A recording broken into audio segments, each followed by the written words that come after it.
Well, actually, one of my teachers that I graduated with, one of my teachers from 12th grade, reached out to me and had me fill out this form, and it was for the alumni or whatever.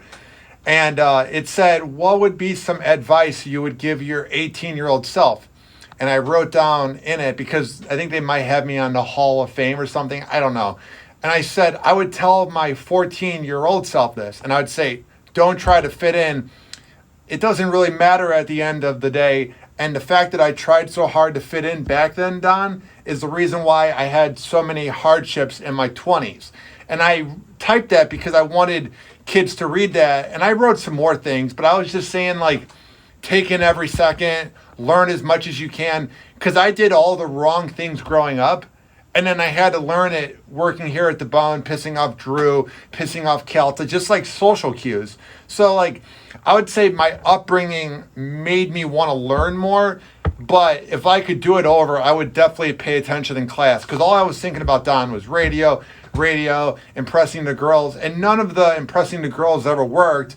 And then I had a speech impediment. And if it was going to happen, it was going to happen. So I tell my little cousin, who is Asher's age, he was born in '04. I tell him, I'm like, hey, man, I'm like, just take in as much as you can, learn as much from your mom. And now he's helping his aunt cook and that. And, like, he's listening to me. And it's like, for anybody out there that's a teenager listening, take in the moment, learn as much as you can. Because all I did, Don, was play NBA on my Xbox. And I did absolutely nothing.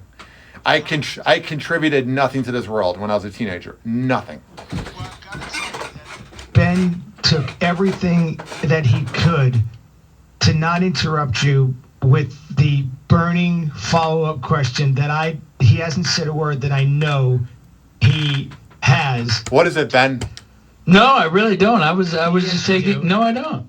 The Hall of Fame thing. You weren't like, so I want to know about you. You weren't like that because I want to know. Oh, that's right. You're right. Hall of Fame. Okay, so You're in the Hall of Fame at your school? I might be in the Hall of Fame for John Hersey. Here's why I'm thinking that. They sent me a form saying notable alumni, and my teacher is convinced that I'm a millionaire. He's thinking I'm making Opie and Anthony Howard money from the 90s because he sent me a picture. Okay, this is great. He sent me a picture 6 months ago of me 10 years ago in his class holding up the money that they made for like a canned food drive or something. And it was me flexing like I'm a rapper. And he sent me the picture via email randomly and goes, I know you make a bunch of that now. So I think he thinks I'm just money bags. So he sent me this alumni little survey thing.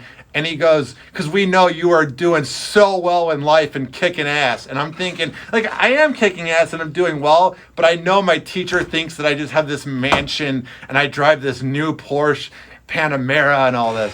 So, you were assuming... That means, or that's why you thinking that you're in the Hall of Fame. Yeah, I think my teacher thinks, I mean, I'm doing well. I'm on the radio in Tampa, but I also graduated with a kid who's now ultra famous. He went to a rival school, but do you know who Kirk is? Charlie Kirk, the Republican kid who's like 24, who's like the new Rush Limbaugh. No idea. People listening will definitely know who Charlie Kirk is. He's my age. I hung out with him. We allegedly did things, and now he's like the authority on all things Republicans. It's very bizarre seeing somebody that you knew very well, Don, and now he's got this persona. Like, he's like, if you Google him, you'll know who he is. And I didn't go to class with him, but he went to all the games and we would hang out. And now he's like this right-wing nut job. And I'm like, this is not the kid I saw at these football games. Wait, so Is he in the supposed Hall of Fame? No, but I'm saying I think my teacher thinks I'm like him, where I'm like this huge name. You know what I mean? You're kind of a big deal, Ryan Hoppe. I'm an okay deal. I can do better. I mean, I'm proud of what I do, but... I'm proud of you. Does that make sense, though, where I'm saying, like, he thinks that I got, like, a podcast network and I'm making millions, and I mean, I do well.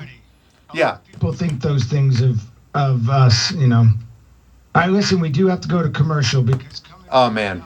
coming up, if we can, I have an artist I've been working with. Her name's Kesley Boo. She's a TikTok famous young lady. You can look her up there or look her up on Instagram, Kesley Boo, Bou, and her first song debuted Friday.